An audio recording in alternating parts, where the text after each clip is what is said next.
Hi friends, मैं आकांक्षा शर्मा जी की with आकांक्षा में आपका स्वागत करती हूँ। एमपीपीएससी प्री 2023 के मैं टेस्ट सीरीज़ का तीसरे टेस्ट लेके आई हूँ। टेस्ट 1 टेस्ट 23 मैं करा चुकी हूँ और आज मैं टेस्ट 2 कराने वाली हूँ। एफएलटी है ये, बहुत ही शानदार प्रश्न है और इसके पहले जो 2 टेस्ट कराए हैं वो भी बहुत इंपॉर्टेंट थे। एक तो करंट अफेयर से पूरा रिलेटेड था जिसमें बजट और आंकड़ों से संबंधित क्वेश्चन थे बहुत सारे, तो वो ज़रूर देख लीजिएगा। इसके अलावा एमपीपीएससी प्री के लिए मेरी एस सीरीज़ चल रही है, उसकी लिंक मैं आपको कमेंट बॉक्स में डाल दूंगी। तो वो एस सीरीज़ अगर आपने नहीं देखी है तो ज़रूर देखिएगा, डिस्क्रिप्शन बॉक्स में भी उसकी लिंक है। उसके 36 वीडियो हो चुके हैं और अभी मैंने थोड़ी देर पहले एक अभ्यारण्य का वीडियो भी डाला है और अभी रात में भी उसका एक वीडियो आएगा, तो वो ज़रूर देखिएगा। और एमपी के लिए एमपी की सीरीज़ चल रही है। तो चलिए स्टार्ट करते हैं। चेक कीजिएगा कि आपको कितने क्वेश्चन बन रहे हैं। किसी भी क्वेश्चन में डाउट होगा तो वो कमेंट बॉक्स में आप मेरे को कर दीजिएगा, तो मैं उसको वहीं से ही करवा दूँगी। फ्रेंड्स, ये है एमपीपीएससी प्री की टेस्ट सीरीज, स्टार्ट यहीं से होता है और ये टोटल 2500 एमसीक्यू हैं जिसमें 22 एफएलटी हैं, बाकी 3 करंट अफेयर्स और खेल कूद के क्वेश्चन हैं। बहुत ही शानदार ये 2500 एमसीक्यू हैं और हिंदी माध्यम की ये टेस्ट सीरीज़ है। इसको आपको एक साथ मिल जाएगी, आप इसकी बाइंडिंग करा के घर पर बैठ के आसानी से प्रैक्टिस कर सकते हैं। किसी भी प्रकार का कोई डाउट होता है तो इसके लिए हम अपने एक ग्रुप बनाया जाता है, उसमें भी आपकी तैयारी कराई जाती है, जो उन्हीं के लिए बनाया जाता है जो ये सीरीज़ को परचेज़ करते हैं। तो इसकी सॉफ्ट कॉपी का चार्ज 399 है। अगर आप ये लेना चाहते हैं तो एक साथ इसको लेकर अपनी कॉपी करा के घर में बैठकर ये 2500 प्रश्न तैयार कर लीजिए। किस प्रकार के प्रश्न हैं पिछले टेस्ट में आपको करवाया, देख लीजिएंगे और आप आज का जो टेस्ट है उसमें आप रिव्यू देख सकते हैं। इस प्रकार की बाइंडिंग की हुई बुकलेट आपको दी जाती है। चलिए पहले क्वेश्चन से स्टार्ट करते हैं। मध्य प्रदेश राज्य के बेहतरीन सागौन का जंगल किस अभयारण्य में पाया जाता है? सागौन का जंगल किस अभयारण्य में पाया जाता है? तो रातापानी अभयारण्य में पाया जाता है। सागौन सबसे ज़्यादा किस अभयारण्य में पाया जाता है? रातापानी अभयारण्य में पाया जाता है। रातापानी अभयारण्य की स्थापना हुई थी 1976 में और ये रायसेन जिले में है, तो ये सभी चीज़ें याद रखिएगा। और सागौन अगर पूरे मध्य प्रदेश में बात की जाए तो लगभग 20.6 या 8% पाया जाता है सागौन। और साल की बात की जाए तो लगभग 4.7 या 4.8% साल पाया जाता है। तो सागौन किस अभयारण्य में पाया जाता है? रातापानी। ये अब 11 नए अभयारण्य प्रस्तावित हुए हैं जिनमें सरदार वल्लभ भाई पटेल, महात्मा गांधी, दुर्गावती ऐसे नाम दिए हैं इन अभयारण्य को। अब अम्बेडकर अभयारण्य, तो अगर नहीं देखे हैं वो कैसे याद करोगे, उसके लिए मैंने अभी 2 घंटे पहले एक ट्रिक बना दी है, तो उससे आपको पूरे 11 अभयारण्य 2 मिनट चुटकियों में याद हो जाएंगे, तो वो ज़रूर देख लीजिएगा। मध्य प्रदेश में भारतीय वन प्रबंधन संस्थान कहाँ है? देखो, एक होता है वन अनुसंधान और एक है वन प्रबंधन। तो जो प्रबंधन है वो है भोपाल में। वन प्रबंधन संस्थान कहाँ पर है? भोपाल में है। कितने वन क्षेत्रीय मंडलों को मध्य प्रदेश में विभाजित किया गया है? मतलब मध्य प्रदेश को कितने वन क्षेत्रीय मंडलों में विभाजित किया है? तो 16 वन मंडलों में विभाजित किया है। भारत का पहला आर्थिक सर्वेक्षण कब प्रस्तुत किया गया? तो भारत का आर्थिक सर्वेक्षण प्रस्तुत किया था 1950-51 में और राष्ट्रीय विकास परिषद की स्थापना हुई थी 1952 में। ये वाला क्वेश्चन आपकी यूनिट 6 से संबंधित है जो पूछा जा सकता है। आर्थिक सर्वेक्षण 2022-23 के अनुसार आने वाले वित्तीय वर्ष में जीडीपी विकास दर कितनी रहेगी? मतलब जीडीपी की विकास दर कितनी रहेगी? अगर 2022-23 के अनुसार देखा जाए तो जीडीपी की विकास दर 6 से 6.8% रहेगी। तो जीडीपी ये बहुत एक बार इस टाइप का क्वेश्चन पूछा जा चुका है, इसलिए इसको ऐसे क्वेश्चन को आप लोगों को करना है। एमपी के भी आपको ऐसे ही करना है। एमपी का बजट भी वीडियो में लेके आऊँगी एक दिन, जल्दी ही लेके आऊँगी। आर्थिक सर्वेक्षण 2022-23 के अंदर आने वाले वित्तीय वर्ष में जीडीपी विकास दर 6 से 6.8 के बीच रहेगी। अगर नॉर्मली 1 डिजिट में पूछा जाए तो 6.5 याद रखिएगा, 6.5 रहेगी। अगला है, मध्य प्रदेश सरकार ने जुलाई 2022 में किस नवीन अभयारण्य के गठन की अधिसूचना जारी करी? इनमें से ऐसा कौन सा अभयारण्य है जिसको अभी जुलाई 2022 में ही गठित किया जाएगा? तो कर्मझिरी अभयारण्य है। कौन सा है? कर्मझिरी अभयारण्य है। अगला क्वेश्चन है, और फ्रेंड जो पहले का क्वेश्चन आपने पढ़ा है अभी कर्मझिरी अभयारण्य, तो वो जो पेंच राष्ट्रीय उद्यान है उसके आसपास की ज़मीन को इकट्ठा करके वो बनाया गया है। सिवनी का बहुत ज़्यादा एरिया कर्मझिरी अभयारण्य में है। अगला है, हाल ही में मध्य प्रदेश के किस राष्ट्रीय उद्यान में अफ्रीका देश नामीबिया से लाए गए चीतों को छोड़ा गया है? तो कूनो पालनपुर में छोड़ा गया है और 8 चीतों को 17 सितंबर को छोड़ा गया है। मध्य प्रदेश का यह उद्यान देश में सर्वाधिक शेरों के घनत्व रखने वाला उद्यान है। मतलब सबसे ज़्यादा शेर कहाँ पे पाए जाते हैं? बांधवगढ़ राष्ट्रीय उद्यान में पाए जाते हैं। कहाँ पर? बांधवगढ़ में। इसका घनत्व भी बहुत ज़्यादा है। क्रिकेट टूर्नामेंट रणजी ट्रॉफी 2023 पूछ रहे हैं। 2022 का तो मध्य प्रदेश ने जीता था, लेकिन 2023 का किसने जीता है? तो 2023 का जीता है सौराष्ट्र ने। अगला है, पहला अंडर 19 महिला T20 विश्व कप किसने जीता है? अंडर 19 महिला T20 अंडर 19 का जो जीता है वो जीता है भारत ने। किसने जीता? भारत ने। Tennis tournament Australia open 2023 grand slam पुरुष एकल का खिताब किसने जीता है? तो पुरुष ऑस्ट्रेलिया ओपन 2023 का। ये 4 टेनिस के टूर्नामेंट होते हैं, उसमें जो सबसे पहला टूर्नामेंट होता है वो ऑस्ट्रेलिया ओपन होता है, नोवाक जोकोविच ने जीता है। ये सर्बिया के हैं। जितने भी ये टेनिस टूर्नामेंट हैं चारों बहुत अच्छे से कर लेना। MPPSC इससे क्वेश्चन पूछ चुका है, तो ये क्वेश्चन बहुत ज़्यादा इंपॉर्टेंट है, तो ये आप लोगों अच्छे से कर लीजिएगा।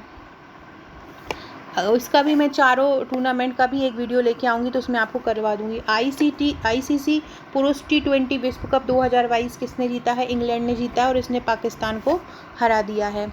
अगला क्वेश्चन है, निम्नलिखित कथनों पर परीक्षण करें और नीचे दिए कूट में बताएं कि इसमें से कौन सा सही है। ये यूनिट 4 का क्वेश्चन है और ये भी बहुत ज़्यादा इंपॉर्टेंट है। पहला है, देवप्रयाग अलकनंदा और भागीरथी के संगम पर स्थित है। सही है। रुद्रप्रयाग अलकनंदा एवं मंदाकिनी नदी के संगम पर स्थित है। ये भी सही है। अलकनंदा नदी बद्रीनाथ में बहती है। ये भी सही। केदारनाथ आदि शंकराचार्य द्वारा स्थापित वर्णी पीठ के रूप में जाना जाता है। ये नहीं है। पहला, दूसरा, तीसरा सही हो जाएगा। अगला है, कौन सी श्रेणी यमुना और सोन नदी के बीच जल विभाजक का कार्य करती है? कैमूर श्रेणी यमुना और सोन नदी के क्योंकि यमुना गिरती है, यमुना की जो गंगा यमुना अलग अलग है, सोन नदी गंगा की सहायक नदी है और इन दोनों के बीच जो विभाजक का काम करता है वो कैमूर श्रेणी करती है। 2004 की सुनामी द्वारा भारत का कौन सा तट सर्वाधिक प्रभावित हुआ था? कोरोमंडल तट सबसे ज़्यादा प्रभावित हुआ था। कोरोमंडल, ये जो पूर्वी तट है वो कोरोमंडल तट है। भारतीय मौसम विभाग कहाँ पर स्थित है? तो भारतीय मौसम विभाग स्थित है, बहुत सारे लोगों को लग रहा होगा कि पूना भी आंसर हो सकता है, लेकिन पूना पहले था। पूना, शिमला आदि को स्थानांतरित कर लास्ट में दिल्ली बनाया गया। भारत की निम्न मिट्टियों में कौन बेसाल्ट लावा के अपक्षय के कारण बनती है? जो बेसाल्ट लावा के कारण बनती है उसको बोलते हैं रेगुर मिट्टी। कौन सी? रेगुर मिट्टी। अगला है, कौन सरदार सरोवर परियोजना के विरोध में थे? इनमें से कौन ऐसे थे जो सरदार सरोवर परियोजना के विरोध में थे? मेघा पाटकर। कौन सा बांध नर्मदा नदी पर नहीं है? बरगी, ओमकारेश्वर, इंदिरा सागर। बांध सागर नहीं है, ये सोन नदी पर है। दक्षिण ड्रेप की रेगड़ मिट्टियाँ काली होती हैं, उनमें ह्यूमस प्रचुर मात्रा में होता है। इनमें से आपको बताना है कि कौन है। तो दोनों ही सही हैं और ये जो आर है पहले की सही व्याख्या है। देखो, एक सेकेंड,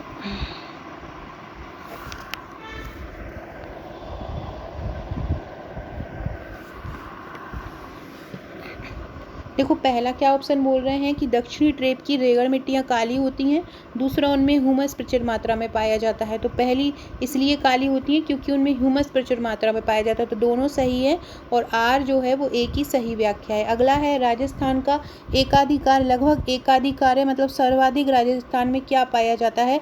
तो सबसे ज़्यादा पाया जाता है जिंक या जस्ता। वह स्थान जहाँ केंद्रीय शुष्क भूमि खेती अनुसंधान संस्थान विद्वान है। केंद्रीय शुष्क भूमि खेती अनुसंधान संस्थान है, हैदराबाद में है। Central food technology research institute कहाँ पर है? Central food technology research institute है मैसूर में। फ्रेंड, डिस्क्रिप्शन बॉक्स में आपको मेरे व्हाट्सएप, टेलीग्राम, फेसबुक, ट्विटर का लिंक मिल जाएगा। अगर आपने अभी तक ज्वाइन नहीं किया है तो ज्वाइन कर लीजिएगा। बहुत ही शानदार उसमें प्रश्न आपको मिलते रहेंगे। साथ में व्हाट्सएप, अगर आपने आपका नंबर मेरे पास व्हाट्सएप पर सेव नहीं कराया है तो 6260190944 ये मेरा नंबर है। यहाँ पर सेव इट करके और अपना नाम लिखकर भेज दीजिएगा। आपका नंबर मैं सेव कर लूँगी। स्टेटस के थ्रू भी आपको बहुत सारे क्वेश्चन याद होते रहेंगे। अगला है, 2022 में किस एथलीट ने वर्ल्ड एथलेटिक्स चैंपियनशिप में भाला फेंक स्पर्धा में स्वर्ण पदक जीता है? 2022 में वर्ल्ड एथलेटिक्स चैंपियनशिप में?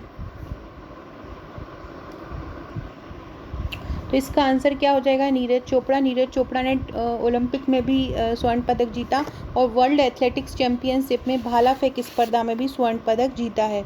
अगला है 2022 में किस देश ने FIH पुरुष हॉकी प्रो लीग का खिताब जीता? ये इसके जितने क्वेश्चन बन सकते थे FIH हॉकी के, मैंने एक अलग वीडियो बना के करवाया है, शायद S10 या S25 ऐसा कोई सीरीज़ है जो जिसमें नंबर में मैंने ये करवाया है। आप एक बार एस सीरीज़ देख लेंगे तो इसके पूरे क्वेश्चन आपको याद हो जाएंगे।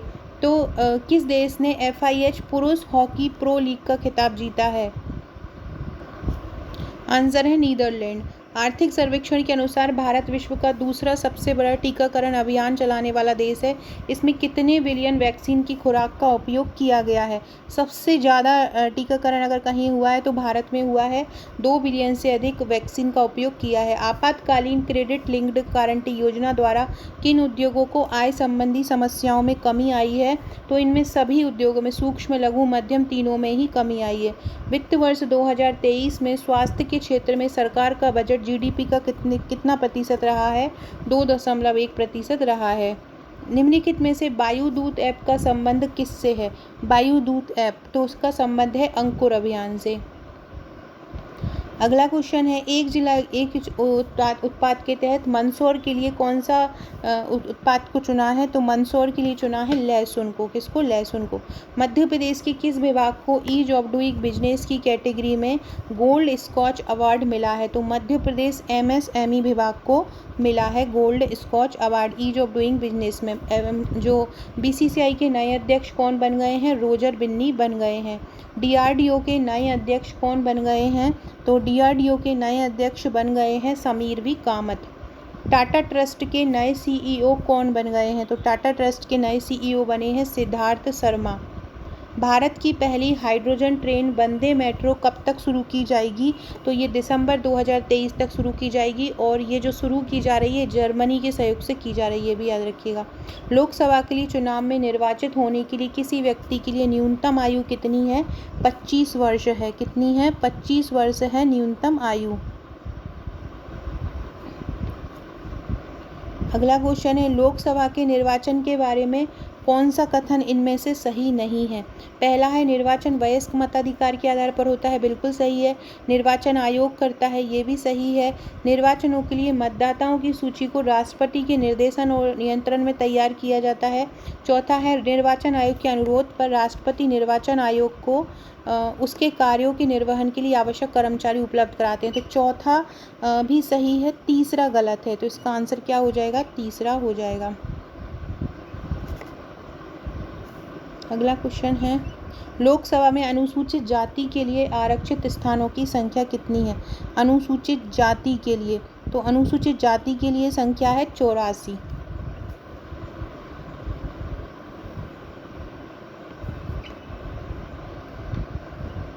और बात की जाए कि अगर जनजाति की कितनी है, तो जनजाति की 47 हैं और जाति की 84 हैं। तो ये दोनों फैक्ट याद रखिएगा।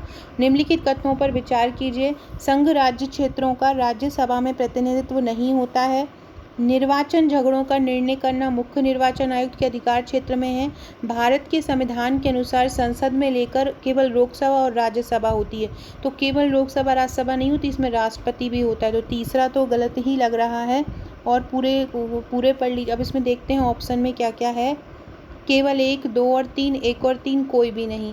तो संघ राज्य क्षेत्रों में राज्यसभा में प्रतिनिधित्व नहीं होता, ऐसा नहीं है। निर्वाचन झगड़ों का निर्णय करना मुख्य निर्वाचन है, ये भी नहीं है। तो तीनों ही सही नहीं होंगे, इसलिए कोई भी नहीं आंसर आ जाएगा। भारतीय संविधान के अनुच्छेद 87 के अंतर्गत भारत का राष्ट्रपति अभिभाषण देता है। संसद के दोनों सदनों की संयुक्त बैठक में, संसद के दोनों सदनों के संयुक्त अधिवेशन में, संसद के दोनों सदनों के संयुक्त सत्र में, एक साथ संवेद संसद के दोनों सदनों में, मतलब एक साथ बुलाया जाता है संसद के दोनों सदनों को, तब राष्ट्रपति अपना जो है अभिभाषण देता है। भारत के संविधान में निम्नलिखित में से क्या कथित है? राष्ट्रपति संसद के किसी भी सदन का सदस्य नहीं होगा।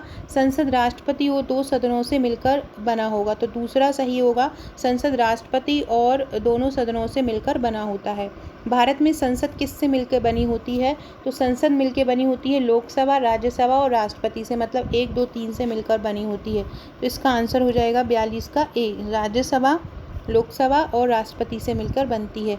एक एमपी की सीट को रिक्त घोषित किया जा सकता है यदि वह सदन से लगातार कितनी अवधि तक अनुपस्थित रहो? 6 माह तक अनुपस्थित रहे। किसी मंत्री के विरुद्ध विशेषाधिकार प्रस्ताव उठाया जा सकता है, तो कब उठाया जा सकता है? संसद में विश्वास खो दे, लंबे समय तक अनुपस्थित रहे, किसी मामले के तथ्यों को रोकता हो या तथ्यों का बिगड़ा हुआ वर्णन करता हो। तो इसका ये 3 तो शुरू के सही है, तीसरा वाला जो है ये तथ्यों का बिगड़ा हुआ वर्णन करता हो, किसी मामले के तथ्यों को रोकता हो, तो ये इसका आंसर हो जाएगा। अगला है, पृथ्वी पर सबसे पुराना जीव कौन सा है? इनमें से ऐसा कौन है जो पृथ्वी पर सबसे पुराना जीव है? नील हरित शैवाल सबसे पुराना जीव है। डार्विन द्वारा प्राकृतिक वर्णनवाद किस पर आधारित है? तो ये over production, struggle for existence and variation, survival of the fittest और सभी पर ही आधारित है। पुस्तक द ओरिजिन ऑफ स्पीसीज किसने लिखी है? तो पुस्तक द ओरिजिन ऑफ स्पीसीज लिखी है डार्विन ने। कौन सी मूल भौतिक राशि है? मूल भौतिक राशि है विद्युत धारा। विद्युत धारा मूल भौतिक राशि है, इसका मात्रक एम्पियर होता है। शक्ति का मात्रक क्या होता है? तो शक्ति का मात्रक होता है वॉट। एक पारसेक तारों संबंधी दूरियां मापने का मात्रक है, ये किसके बराबर होता है? ये 3.25 प्रकाश वर्ष के बराबर होता है। परमाणु नाभिक के अवयव कौन से होते हैं? तो प्रोटॉन भी होता है, न्यूट्रॉन भी होता है और इलेक्ट्रॉन भी होता है, तो इसका डी आंसर हो जाएगा। अगला क्वेश्चन है, भौतिक परिवर्तन का एक उदाहरण क्या हो? भौतिक परिवर्तन मतलब जो दिखाई देता है कि हाँ ये परिवर्तन हुआ है, तो भौतिक परिवर्तन का उदाहरण क्या होगा? हवा में चांदी के बर्तनों का काला हो जाना।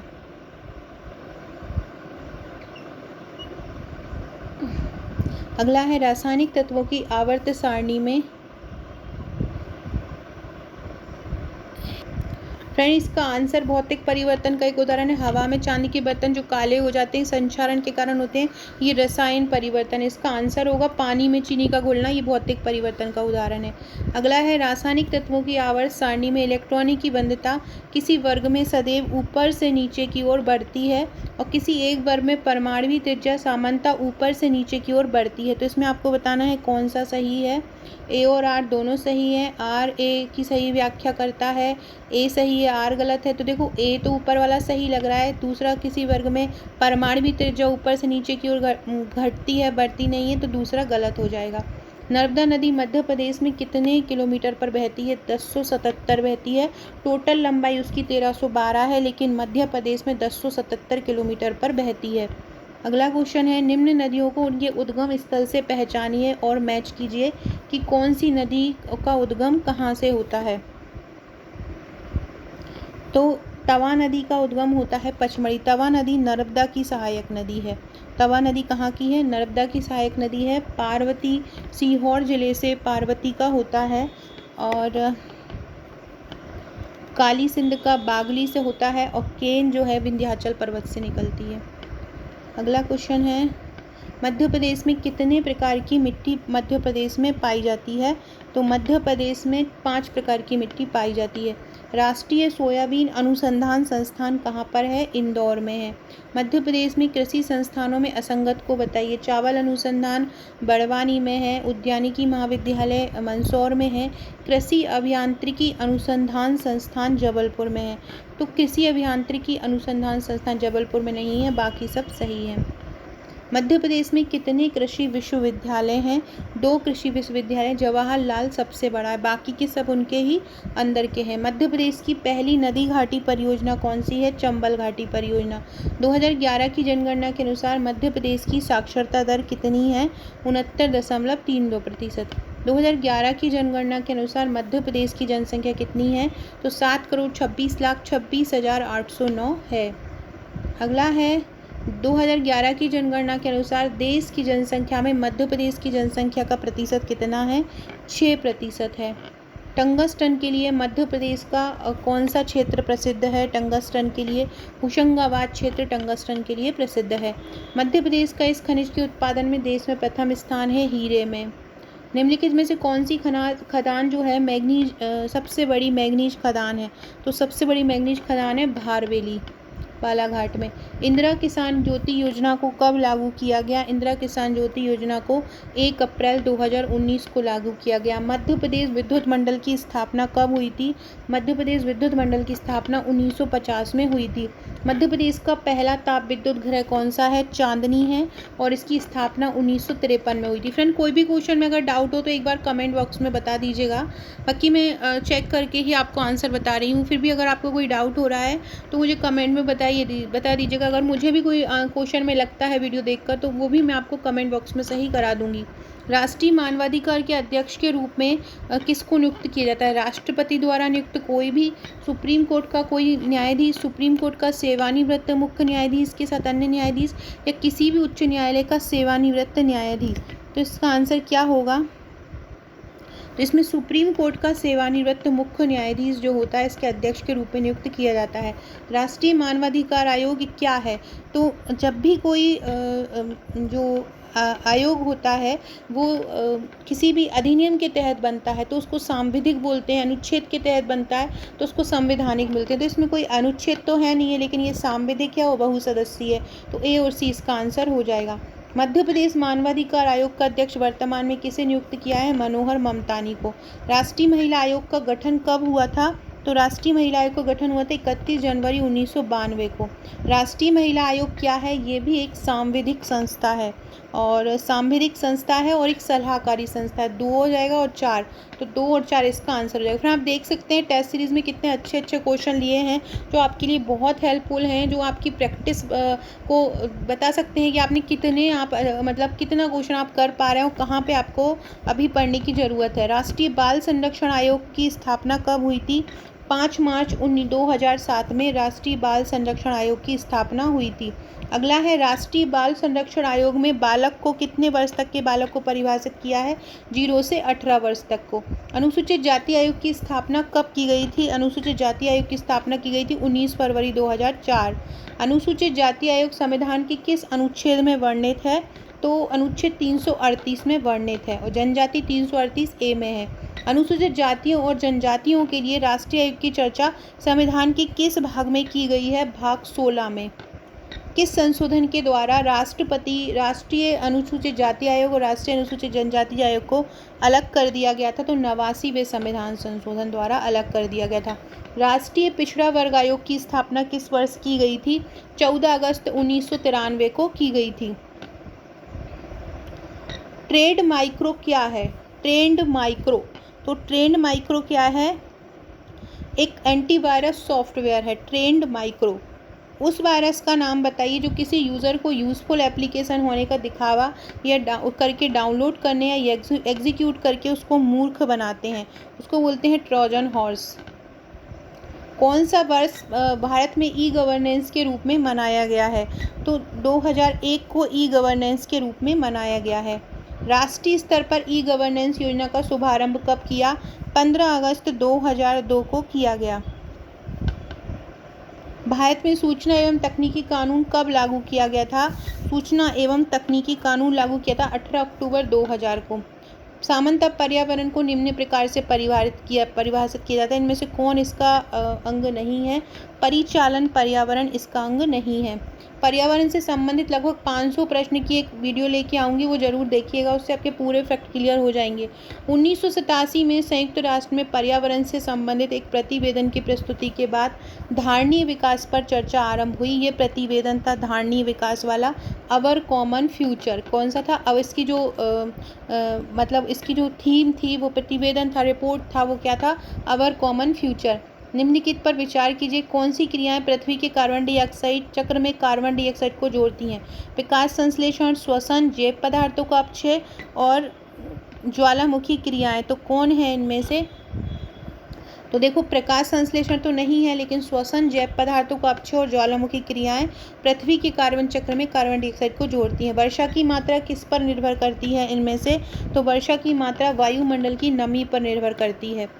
गरीबी हटाओ का नारा किस योजना में दिया गया? गरीबी हटाओ का नारा 5वीं योजनाओं में दिया गया। पंचवर्षीय योजनाओं से संबंधित भी एक क्वेश्चन लेके आऊँगी, लगभग 100 क्वेश्चन, उससे आपके ये फैक्ट भी कवर हो जाएंगे। कौन सी परियोजनाओं को उसकी अवधि पूरा होने से वर्ष पहले ही समाप्त कर दिया था? तीसरी जो परियोजना थी उसको अवधि पूरा होने से पहले ही खत्म कर दिया था।